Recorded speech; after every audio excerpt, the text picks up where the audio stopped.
tadi sempat abang katakan memang di ADRT partai itu tidak dibenarkan adanya mahar politik. Nah, tetapi pertanyaannya, partai itu bisa langgeng dan berjalan terus itu kan dia pasti butuh biaya. Nah, biaya itu dari mana sebetulnya, Bang Askarmin? Kami awam nih sebetulnya pasti tidak tahu loh, kok partai ini kok bisa hidup terus, tetapi biayanya kami nggak tahu gitu. Nah, gimana Bang Askarmin itu? Ya, ini kan kalau kita mengacu ke undang-undang ya, itu Undang-Undang Nomor 1 Tahun 2015 itu tentang penetapan peraturan pemerintah ya, pengganti Undang-Undang Nomor 1 Tahun 2014 yaitu tentang pemilihan gubernur, bupati, wali kota ya. Ini lebih spesifik di pasal 47 yaitu disebutkan bahwa partai politik dilarang menerima imbalan dalam bentuk apapun dalam proses pencalonan. Gubernur, bupati atau wakil wali kota. Sehingga apa? Ini kan jelas ya, dalam aturan undang-undang ini kan jelas dia ya, bahwa tak boleh ada yang namanya menerima imbalan partai politik itu. Terus bagaimana dengan operasional partai politik? Ya tentu kan setiap partai politik kan ada kewajiban iuran partai misalkan. Tapi itu bagi kader ya, kader partai pasti ada iuran partai ya, yang digunakan untuk apa? Melakukan sebuah operasional.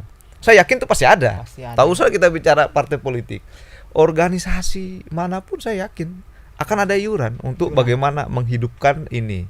Ya, tentunya kan ini juga adalah bagian daripada sebuah proses untuk menghidupkan ya, agar kegiatan-kegiatan partai itu berjalan. Ya, kegiatan ini gotong royong kader, kegiatan ini gotong royong kader. Ya, itu kalau seandainya dalam proses kaderisasi tadi berjalan, Pak Tommy. Tapi kalau kita mengharapkan pada titik satu orang, ya tentu ini akan terjadi. Misalkan nih, harus satu orang yang menjadi ketua partainya, misalkan menjadi donatur tunggal, ya habis ini. Ini menjadi persoalan nanti. Makanya saya bilang tadi, sebenarnya kuncinya itu kaderisasi. Ya, kalau ini berjalan akan timbul jiwa semangat gotong royong bersama, maka saya yakin kegiatan apapun, iuran kegiatan apapun walaupun sedikit-sedikit tetap akan berjalan kegiatan-kegiatan partai politik itu sendiri. Oke, Bang Askarmin tadi sempat tegaskan kuncinya ada di kaderisasi partai. Oke, menurut saya itu akan bisa terpenuhi ketika partai itu udah lama dan setidaknya punya aset ya, atau sudah punya kader yang duduk di anggota legislatif ya, itu setidaknya mereka iuran partai ada, tetapi mungkin mereka itu lebih diandalkan dalam hal finansial. Saya itu bisa Bang Askarmin bantah. Tapi persoalan sekarang partai-partai baru ini loh, apakah mereka hanya bisa hidup dengan iuran partai saja atau seperti apa nih Bang Askarmin, sementara mereka belum punya kader apapun yang mewakili mereka di lembaga pemerintahan gitu loh. Gimana tuh? Ya inilah memang sebuah dilema sebuah dilema partai baru misalkan ya, tentu juga membutuhkan operasional yang bergerak operasional yang bergerak dalam hal kegiatan-kegiatan sosialisasi partai, rekrutmen kader tadi ya. Ya inilah persoalan yang terjadi sekarang gitu kan. Makanya saya bilang tadi, bagaimana ini dimulai dengan kaderisasi secara pelan ya, memberikan pemahaman ya, bahwa partai besar itu juga dimulai dari partai yang kecil ya. Artinya apa? Pemahaman ini tentu juga memang berat sih sebenarnya kalau kita hanya dalam konteks tadi itu ya. Tetapi kan memang ini harus dimulai, Pak Tommy. Ya. Kalau kita mau memulai ini, saya yakin ini bisa menjadi sebuah solusi terkait dengan mahar politik tadi. Ya, tak bisa kita dalam konteks politik ini bekerja dalam konteks individu. Ini harus semua diberikan pemahaman ya, bahwa semua kegiatan-kegiatan yang dilakukan itu harus saling bergotong royong antara satu dengan yang lainnya. Sehingga menghindari hal-hal yang semacam tadi. Oke.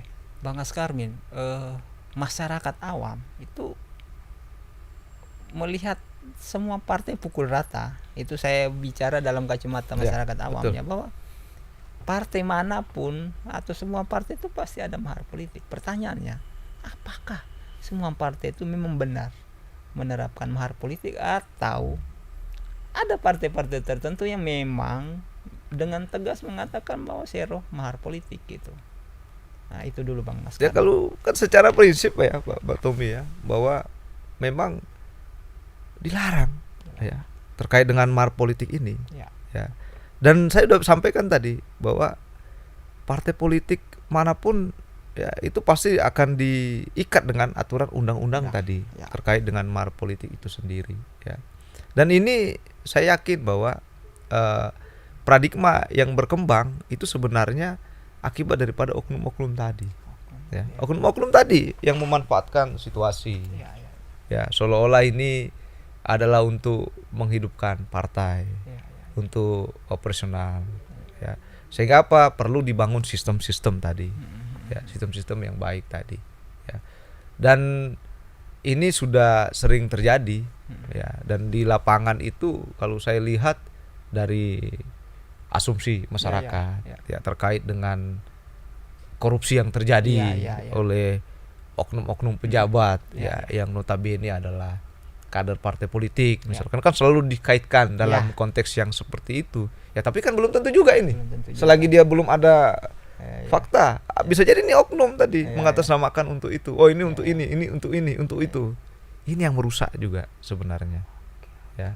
Sehingga apa, disinilah perlu pengawasan kita ya, pengawasan dari semua aspek ya, baik itu dari pemerintah, dari masyarakat, dari insan pers ya, pilar-pilar demokrasi inilah ya, untuk bagaimana sama-sama kita laporkan seandainya ada terjadi pola seperti ini ya. Kalau saya lebih nekankan ke oknum itu kalau begitu ya.